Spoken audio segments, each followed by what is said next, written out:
मंत्री राजेश धर्मानी और सचिवालय कर्मचारी महासंघ में फिर बड़ा विवाद। सचिवालय कर्मचारियों ने बिना मांग पत्र दिए बवाल खड़ा किया। मुख्यमंत्री, मंत्रियों और सीएस पर टीका टिप्पणी की।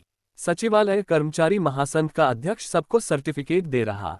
जिस भाषा शैली का इस्तेमाल हुआ वो जायज नहीं थी। दायरे में रखकर अपनी बात नहीं की। कुछ लोग सरकार के खिलाफ षड्यंत्र कर रहे हैं, वे कर्मचारी उनसे खेल रहे। सभ्य और शांतिपूर्ण तरीके से अपनी बात रखते।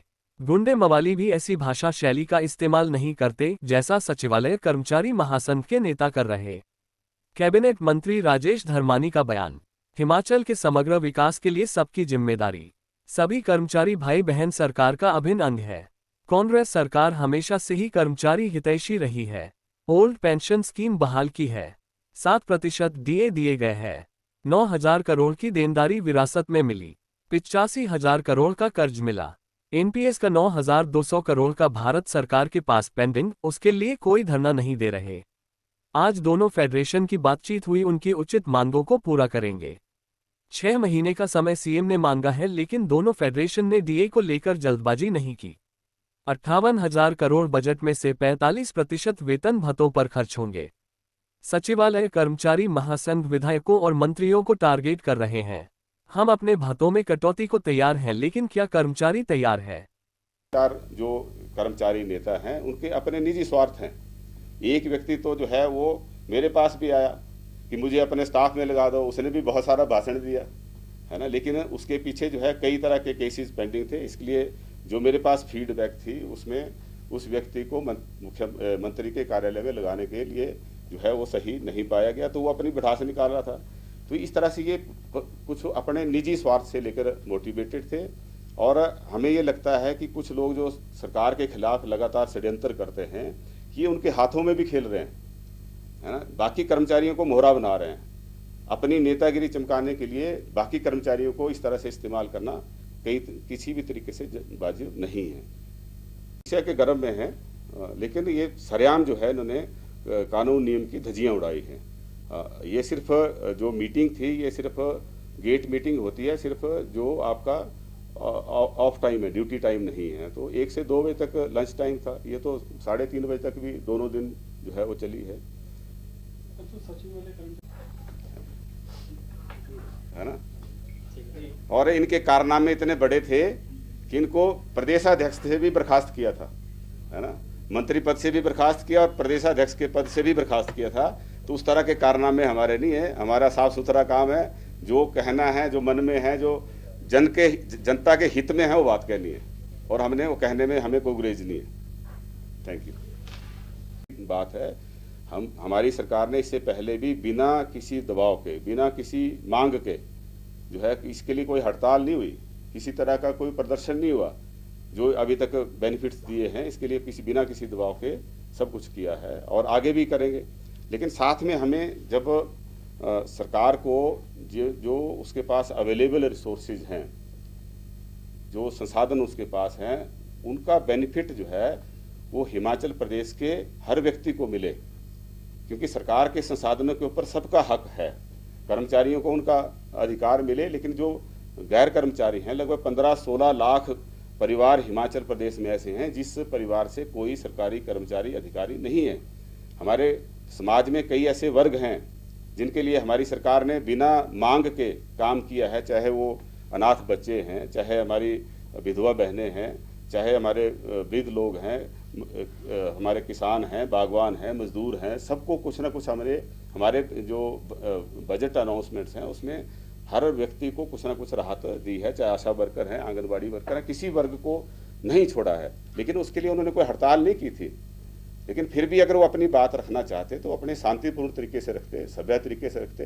कर्मचारी भाई बहन तो पढ़े लिखे लोग हैं, तो उनके जो प्रतिनिधि हैं उनसे अपेक्षा की जाती है कि वो और भी सभ्य होना चाहिए। लेकिन ये तो जैसे गुंडे मवाली भी इस तरह की भाषा का इस्तेमाल नहीं करते, जिस तरह का भाषा का इस्तेमाल जो है इस प्रदर्शन के दौरान इन 3-4 नेताओं ने किया है। तो ये बिल्कुल सरेआम जो है जो अनुशासन है उसकी अवहेलना है, कंडक्ट रूल्स के जो है अनदेखी की है, उसको पूरी तरह से तिलांजलि दी है। तो इस बारे में जो है ये इनको भी सोच समझना चाहिए कि हम किस दिशा में जा रहे हैं, है ना। वो कह रहे हैं कि ये नालायक हैं, मुझे कह रहे हैं कि ये मंत्री बनने के लायक नहीं थे। तो मैं तो मंत्री को ऐसे थोड़ी बनते हैं।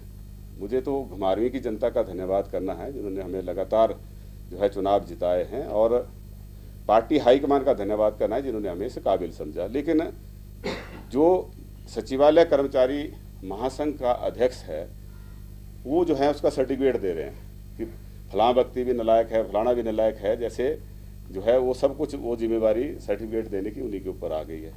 उन्होंने जिस भाषा शैली का इस्तेमाल किया है वो किसी तरीके से जायज़ नहीं है, और उनको कंडक्ट रूल्स उन्होंने पढ़े होंगे, लेकिन क्योंकि कर्मचारी जो सचिवालय में ड्यूटी देते हैं उनसे तो हम उम्मीद करते हैं कि उनको कानून नियम की ज़्यादा जानकारी होगी, है ना, लेकिन वो नहीं, उन्होंने उसका इस्तेमाल उसका दायरे में रह के बात नहीं अपनी की है। जो अराजपत्रित संघ के कर्मचारियों से हम मिले, उन्होंने अपनी बात कही कि हम तो प्रदेश के दूर दराज इलाकों में भी अपनी सेवाएं देते हैं, तो हमने तो इस तरह की बातें कही नहीं कि हम तो जो है सरकार को पूर्ण सहयोग देने के लिए तैयार हैं।